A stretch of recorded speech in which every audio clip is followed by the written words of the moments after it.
All right, did not participate. D'Angelo Hall, great big toe. Jordan Reed, concussion. Jason Hatcher, we rested him. Limited was Breland, shoulder. Culliver, knee. Matt Jones, big toe. DeSean Jackson, hamstring. Corey Lichtensteiger, shoulder and finger. Stephen Paya, low back. And Trent Williams, spine. Full were Perry Riley, Golston, Garcon, Spencer Long, Chris Thompson.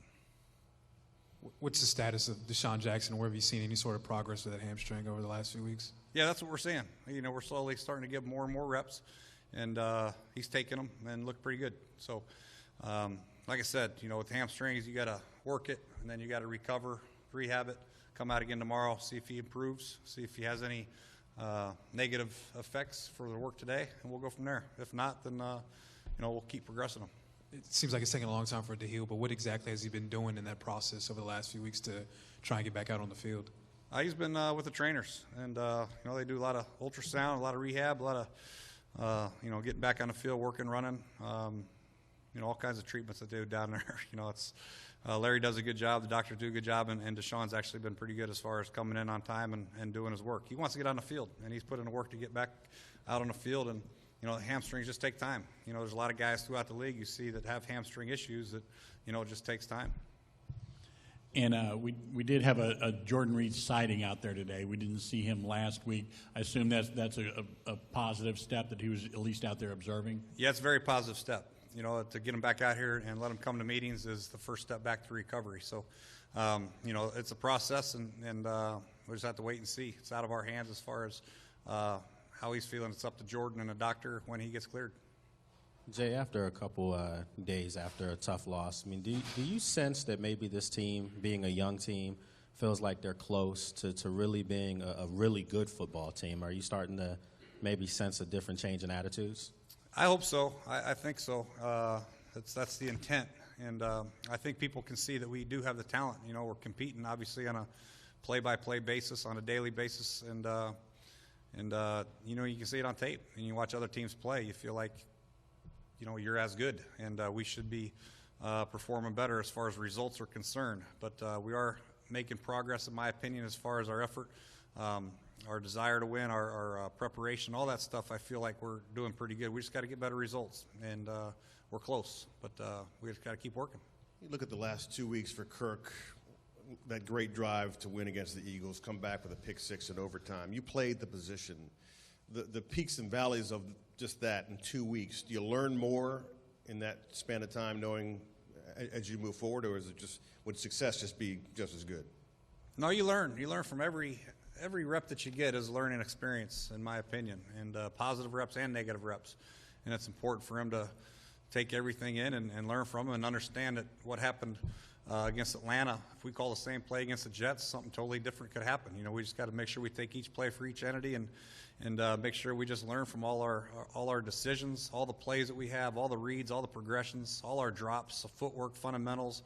It's a learning process. And the New York Jets are going to give you a totally different defense than the Atlanta Falcons. It's a totally different way to attack. And we just have to continue to prepare and learn from everything we've done. And he's done a good job of that. Jay, real quick on DeSean again. What percent health is he? Where is he at that? Where would you rate it? And is it realistic to wait for him to be 100%? I know you want to wait so he's healthy, but 100%. Well, we need him at 100%. The way he plays, he needs to be 100%. He's not good to us at 65%. And he knows that. And I've told him that many, many times.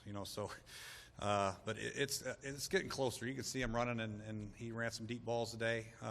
But he hadn't really turned on the absolute gas that he has. So we'll have to wait and see. Hopefully we'll get a couple tomorrow, maybe Friday, and see where he is. But I feel like the progression is good. I think he's very, very close. And if it's not this Sunday, then definitely it'd be the next weekend.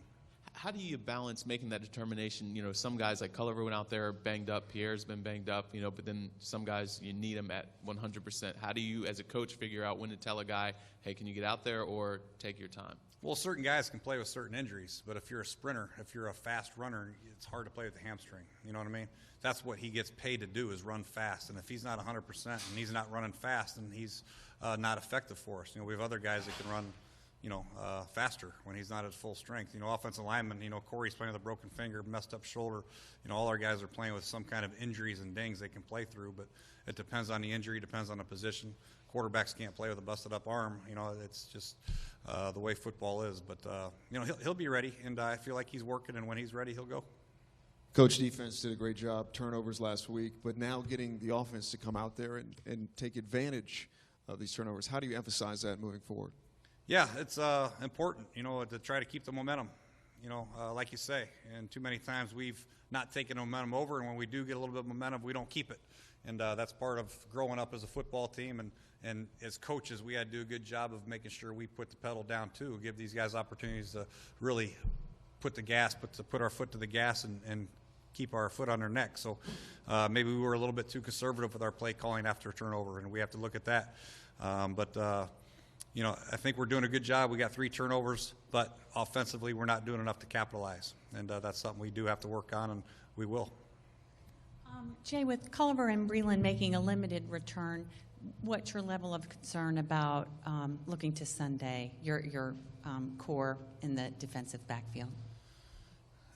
Well, the good thing is we've had so many guys banged up that a lot of guys have gotten a lot of reps back there, and they've gotten a lot of work, so we feel pretty good. Will Blackman played an outstanding game, so if one of those 2 guys can't go, we feel good about Will back there. But if they both can go, obviously it'll be a great benefit finally. But I just have to wait and see. But I think we have enough guys back there. We're okay right now. I think Breland's going to be fine. It's different, a little sore shoulder for a DB than your knee. You know what I mean? So I feel good about Breland where he's at. I think he'll go, but we'll have to wait and see on Chris. We saw some miscommunication on Sunday in the passing game, and some of it, I think, was because receivers were having a tough time, man versus zone. I know you guys were expecting a lot more zone than Atlanta wound up playing. How easy or difficult is that to fix during a game when you have the tablets on the sideline and to try to get those things corrected so that the quarterback and receivers can be on the same page? I don't think we had any miscommunication. I think we had answers versus zone and man. All our plays are built that way where we don't, if we call a zone play and they play man, it's like we're dead. I think we have man elements in all of our pass patterns that we call. So it's just a matter of winning versus man to man. And the quarterback getting out and throwing an accurate ball and the receivers getting the right depth and separating, and it's going to be a great challenge this week because the New York Jets will play a lot of man and they have great corners.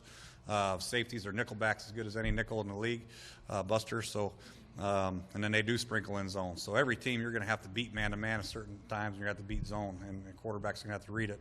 But it's just a communication process, and it's just a process of the quarterback going through his progressions and making the right reads and guys separating. Do you feel like your young receivers are making that proper identification on the field?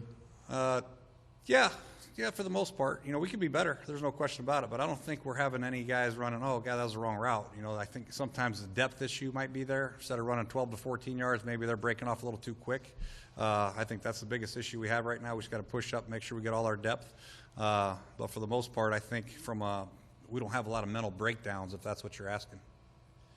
There's a line of thinking out there that says when you've got 2 first and second down backs like you have Matt and Alfred, that when you keep on taking them in and out of the game, that they can't get, neither one can get really warmed up and establish a rhythm. Do you think there's validity to that, and do you consider that when you're moving guys in and out? I don't know. There probably is some validity to it, but there's also some validity to keeping them fresh and having a package of plays for each back that we feel good about. There's certain things that Matt Jones does better than Alfred. There's certain things that Alfred does better than Matt Jones. There's certain things that Chris Thompson does better than those other 2 guys, and we're trying to mix and match our system to the best personnel that we have at that time on that play call.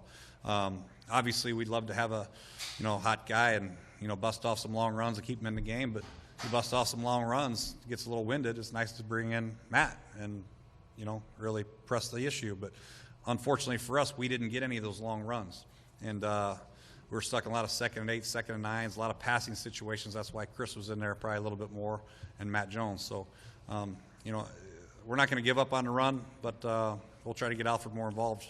Jay, when you in the past have taken on a team off of a bye, have you ever noticed any kind of trend of where it takes them maybe a quarter or half a game to kind of settle down and get back into a rhythm after having, I guess, 2 weeks off from playing?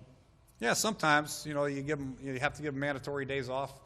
and then they get back and just getting back in football shape. It's amazing how much people forget in that amount of time. So you got to almost, start over, refresh your memory, and go back to the very beginning sometimes. But, I think most of these guys are pros. They just take the time off, recover a little bit, see their families, get away from football, and then when they come back, they're ready to go. So it's not that big of an issue that I've seen.